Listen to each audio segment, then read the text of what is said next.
So when I'm talking here today, you will hear a mix of the side of me that has looked for jobs, the side of me that deals with people on a daily basis, tens of thousands we test every year, that are also looking for jobs, but also as an entrepreneur. I don't know how many businesses I've started that have failed. You raised a good question. Where will the money come from? And I'm not sure who the answer was that said, who the answer came from, where he said, also try and start small, also look within your network. Let me use Dragnet as an example. When we started Dragnet, what was the reason? You have graduates that will leave Sokoto, Calabar, Maiduguri, etc., come down to Lagos for a test. I won't talk of the manufacturer, but there was a 7-stage process. We applied to this company. We said, look, let us do your graduate recruitment, etc. There was one young guy that just, he would call us, he would say, your thing is now at so-and-so's table. He was really going out of his way to help us. And we had to say, look, we don't know how to, for helping us, we have to stay extremely clean. Yeah, we don't know how to do all these things. He said, no, that this is nothing to do with that. That in getting that job, it was a 7-stage process, and he lived in Kaduna. He had to come from Kaduna down to Lagos 7 times. Some people failed at the 5th time, some people failed at the 6th time. So when he sees our solution, removing about 3 stages, he is going to do anything to help us.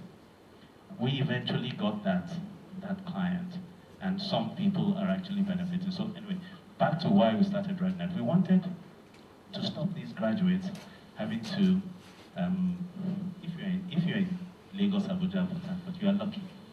But if you are in Kebbi, if you are in Katsina, if you are in Calabar, it's not that easy. You have to get into transport, travel down. Before we arrived, you would have a lot of people that, you saw a picture of a test. Yeah, you would get there, the people they invited for the test are there, the ones they didn't invite are there, those ones' cousins are there. It's thousands, and then the company has to postpone or move it to the next day, and that person didn't plan to come and sleep in Lagos, even if it's Ibadan you're coming from. You come here, you want to do a test in Lagos and go back. Delay. We said, look, why don't we just put test centers in every state in the country? What the employer is looking for is the result, correct? At that point, they don't want to physically see you, they want to know your test score. So we put a test center in every state in the country, we test everybody. The employer sits here, they see the results instantly, they choose the one they want to interview. So we did business plan, we counted computers, Lagos, Abuja, Port Harcourt, this is the number of computers we'll buy, Kano, Benin, like that. How much is rent in all those places? When we finished, the business plan was something else. Yeah, in all those places, you also need marketing people, you would also need, the business plan was huge. But in going around the country, now going back to the advice you got of, start small, start simple. We opened just one center in Lagos. We went around the country and found partners that already had center and spare capacity. So if you notice now, if you go to Dragnet centers, it's not, you don't see Dragnet as the tenant. You see CHAMS, you see AfriHub, you see some universities, etc. Suddenly, that business plan that required that much money has come down. What does that do? For you to recover that much money, you need to charge the client that much, and you won't get any clients because no one is willing to pay. So, but by starting small, yeah, this presentation is 2 things. It's about getting employed and getting self-employed.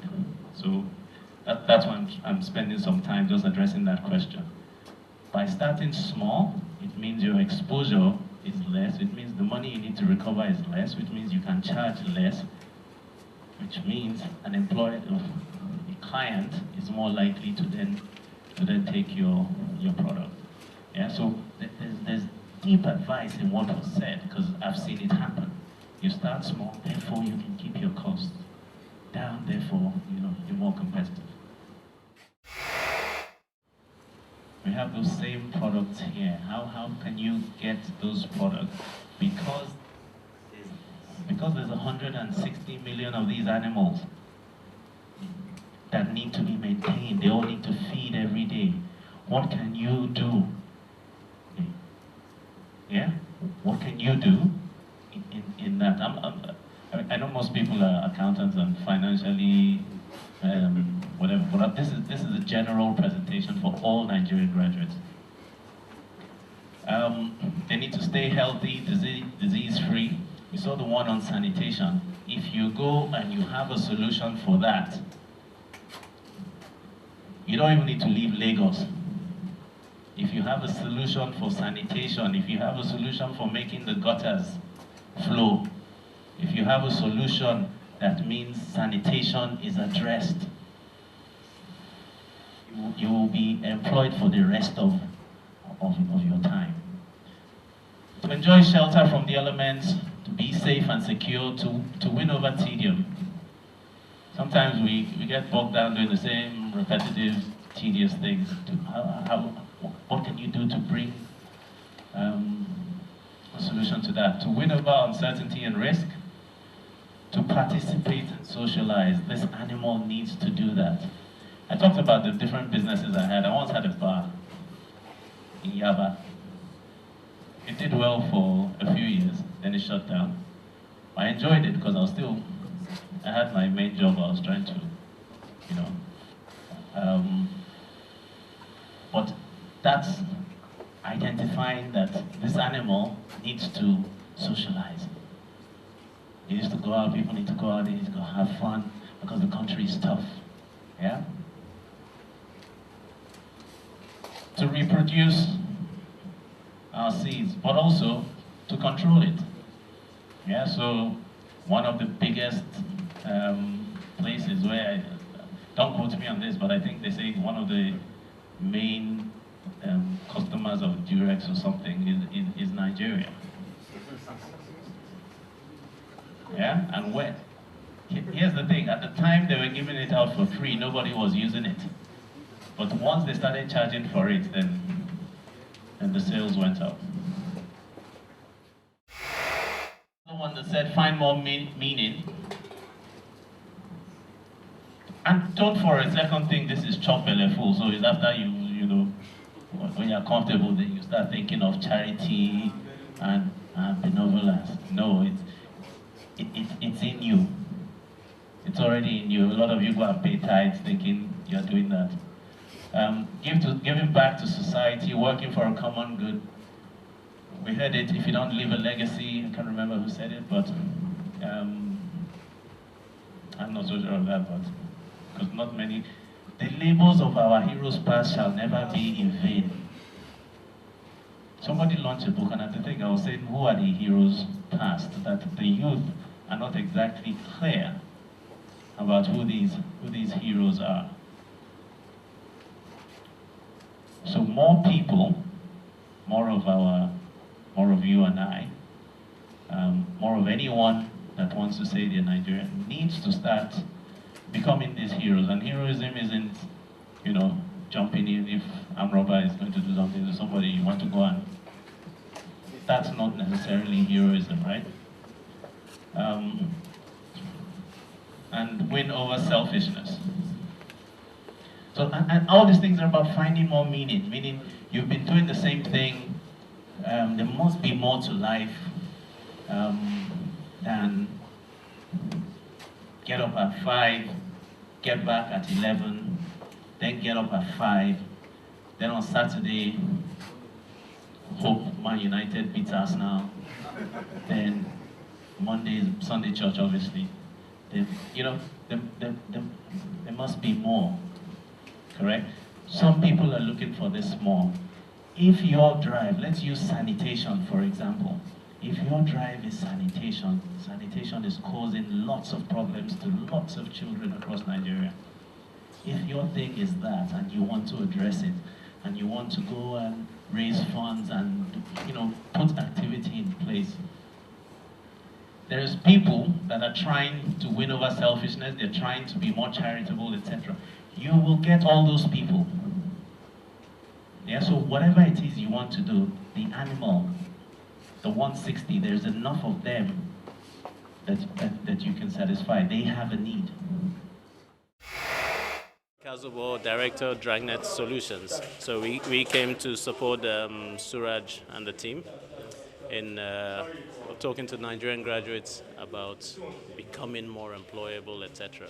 So that's why we're here. Graduating is not the challenge, it's about being able to translate the skills and knowledge to gain jobs. Now, what does it take to be employable in the Nigerian market? Well, the Nigerian market is a very tough one. It's the competition is very, very high. You've got Nigerian graduates here, you've got the ones returning from across Africa, and then obviously from Europe and the US. The speech today was really centered around looking at the total space, being employable and being self-employed, etc. It's all part of a solution that gets you, occupied, if you like. I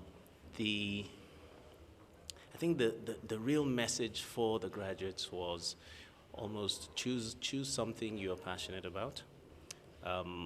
Find how you could really be the best at what you do, how you could be prepared, how you can use your hours well, how you could, research everything you do if you're from going for an interview, how to prepare, etc., etc. It really touched on everything. I think making graduates more employable wasn't really about one presentation, it was about the whole day itself. So